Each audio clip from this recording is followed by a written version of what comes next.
क्या आप भी उन लोगों में से शामिल हैं जो लोग बहुत एफर्ट करते हैं, एक हेल्दी डाइट जो है वो खाते हैं, अपने आप को फिजिकली एक्टिव रखते हैं, अपनी नींद का ख्याल रख रहे होते हैं, लेकिन फिर भी उनका वेट जो है वो कम नहीं हो रहा होता। तो अगर आप भी इन्हीं मसाइल का शिकार है तो सबसे पहले आज हम बात करेंगे कि कौन सी ऐसी रीजंस होती है, कौन सी ऐसी हिडन कॉजेज होती है जिसकी वजह से आप सारी एफर्ट्स के बावजूद आपका वेट नहीं जा रहा होता। तो इसमें सबसे पहले हमने देखना होता है कि आप जब भी वेट लॉस कर रहे होते हैं तो उसमें एक बहुत ज़रूरी चीज़ होती है कि आप किस एज ग्रुप में हैं। कभी कभी हमने ये देखा है कि अगर आप 30 से क्रॉस कर जाते हैं तो मोस्टली लोगों का जो वेट लॉस प्रोसेस होता है वो स्लो हो जाता है। वो अपनी पूरी एफर्ट्स के बावजूद उतना वेट कम नहीं कर सकते, जिसकी एक वजह होती है कि आपकी बॉडी का जो मेटाबॉलिज्म होता है वो स्लो डाउन हो जाता है, जिसकी वजह से इन लोगों को वज़न कम करना मुश्किल होता है। अब आपका एज फैक्टर ऐसा है जिसको हम माइनस नहीं कर सकते या जिसको हम कंट्रोल नहीं कर सकते।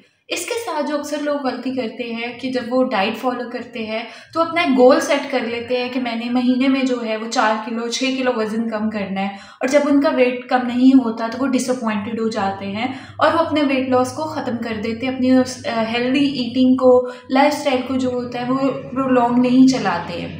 अब ऐसे लोगों के लिए मेरी पहली एडवाइस है कि अगर आपकी उम्र 30 साल से ऊपर है और आप वज़न कम करना चाहते हैं तो एक अपना असूल बना ले कि आपको हो सकता है दूसरे लोगों की निस्बत ज़्यादा टाइम लेना पड़े अपने वेट लॉस गोल को अचीव करने के लिए। दूसरी इसकी रीज़न आ जाती है, हमारे यहाँ लोग जब डाइट पर जाते हैं या जब वेट लॉस पर जाते हैं तो अक्सर उनकी एक अप्रोच होती है हम कम खा रहे हैं तो इसका मतलब है हमारा वेट जाएगा। अब एक साइंस है कि अगर आप रिस्ट्रिक्टेड डाइट पर होते हैं या कैलोरी डेफिसिट डाइट पर होते हैं तो उसके साथ आपका एनर्जी एक्सपेंडिचर जो है वो बहुत इंपॉर्टेंट रोल अदा करता है। अगर आप डाइट कर रहे हैं और आप फिजिकल एक्टिव नहीं हैं तो भी आपका वेट स्टक होगा, आप जितनी एफर्ट करेंगे आपको उसके आउटकम्स नहीं मिलेंगे। तो कोशिश करें कि एक ऐसा अपना जो है वो स्केड्यूल सेट करें जिसमें कम से कम रोज़ाना आप कोई 30 मिनट की जो है वो वॉक, एक्सरसाइज या बॉडी टर्निंग जो आपका वर्कआउट होता है वो आप ज़रूर करें। इसके साथ आपकी बॉडी जो है वो एनर्जेटिक होती है, आपका वेट लॉस होता है